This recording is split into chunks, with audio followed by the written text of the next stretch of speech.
जी बड़े दुखी हैं। क्यों दुखी हो? बस काम नहीं चल रहा। समोसा कब खाया था? समोसा खाना शुरू करो, कृपा आएगी। अब कर लिया महाराज जी पे भरोसा, हो गई कृपा। ठाकुर जी के नाम पर भरोसा नहीं है। एक कथा सुना रहे हैं। श्रीमद वल्लभाचार्य जी की गृहिणी जब गर्भवती थी, एक दिन अपने घर में कोई क्रिया कर रही थी, बहुत ध्यान से सुनना। तभी एक तांत्रिक आया और तांत्रिक द्वार पर खड़ा होकर के अब उनका भविष्य बताने लगा, ऐसा होगा, ऐसा होगा, ऐसा होगा।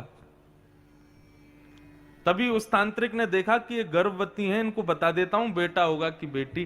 तो बताना ना चाह करके वो चाहता था कि ये मुझसे पूछें।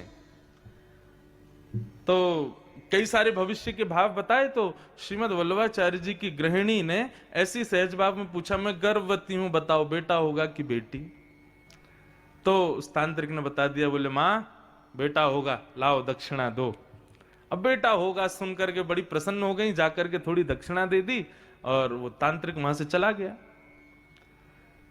अब श्रीनाथ जी विराजते थे, उनकी सुंदर सामग्री, नवनीत प्रिया जी की सुंदर सामग्री तैयार करके रसोई घर से सिद्ध करके बढ़िया सामग्री जैसे ही ठाकुर जी को भोग में पहुंचाई, भोग में पहुंचाने के बाद में पर्दा करके कपाट बंद करके भोग के समय पर बाहर आए, तभी अंदर गर्भगृह से जोर की आवाज आई। अंदर जाकर के देखा तो क्या पाया, सारी सामग्री फैली हुई है, सारे बर्तन गिरे हुए हैं, कुछ भी ठाकुर जी ने स्वीकार नहीं किया। श्रीमद वल्लभाचार्य जी आए, आकर के जब उन्होंने देखा तो देख करके सामग्री गिरी पड़ी है। अब सामग्री कई बार गिर जाती है, प्रसाद भोग लगाते हैं कई बार गिर जाता है, लेकिन आज वल्लभाचार्य जी कह रहे हैं कि आज कुछ अनुचित हुआ है। उनकी गृहिणी बोली क्या हो गया? बोले ये जो सामग्रियां गिरी हैं इसको देख करके लग रहा है ये गिरी नहीं है, गिरी गई हैं, ठाकुर जी ने स्वीकार नहीं किया है। एक तो होता है अपने आप गिर जाए, उसका भाव अलग दिखता है, लेकिन ये सामग्री स्वयं नहीं गिरी है, ये ठाकुर जी ने गेड़ दी है। ठाकुर जी ने तुम्हारे हाथ का बना ये भोग स्वीकार नहीं किया है, और ये इस बात का प्रतीक है कि तुमने ठाकुर जी के प्रति अविश्वास प्रकट किया है। मतलब आज कुछ हुआ था। तब उनकी गृहिणी ने बताया, बोले एक तांत्रिक आया था, उससे मैंने पूछ लिया कि बेटा होगा कि बेटी। तब वल्लभाचार्य जी बोले बस इसी बात से ठाकुर जी नाराज हो गए कि तुमको ठाकुर जी क्या देने वाले हैं उस पर विश्वास नहीं है, किसी और से पूछने जा रहे हो, किसी और पर भरोसा है। हमको जन्म दिया ठाकुर जी ने, हमारा निर्माण किया ठाकुर जी ने, हमारा भविष्य पूरी लेखनी की ठाकुर जी ने, लेकिन हम पहले ही पूछ ले रहे हैं किसी से कि भविष्य क्या होगा, आगे क्या होगा, ये कैसे करना है, इसके लिए क्या होगा।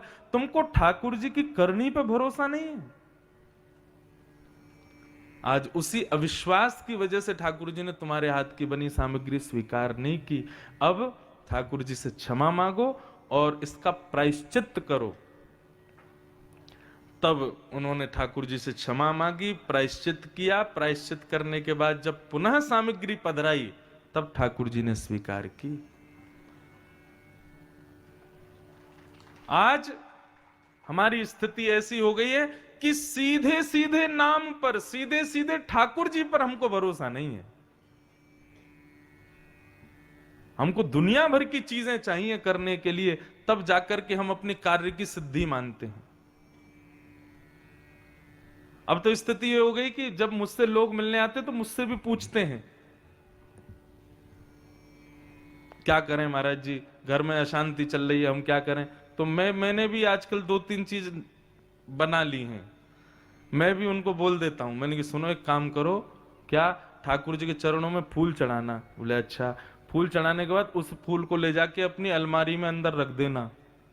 ऐसे ही, कोई है नहीं, मैं ऐसे ही बोल देता हूं, अपनी अलमारी में धर देना। मैंने कहा फिर क्या करना है? बोले फिर नित्य सुबह उठ करके स्नान ध्यान करके और श्री कृष्ण गोविंद हरे मुरारे हे नाथ नारायण वासुदेव, ठाकुर जी का स्मरण करके इस मंत्र का गान करना है और उस फूल को हर 5 दिन में प्रणाम करना है। अब चाहिए ऐसे ही सही, भगवान का नाम तो गाएगा कम से कम। और बताऊं 5-6 लोग तो आ भी गए, महाराज जी हमारे घर में सब ठीक हो गया, बढ़िया। मैंने बहुत बढ़िया, लगे रहो तुम। विश्वास मन में होना चाहिए।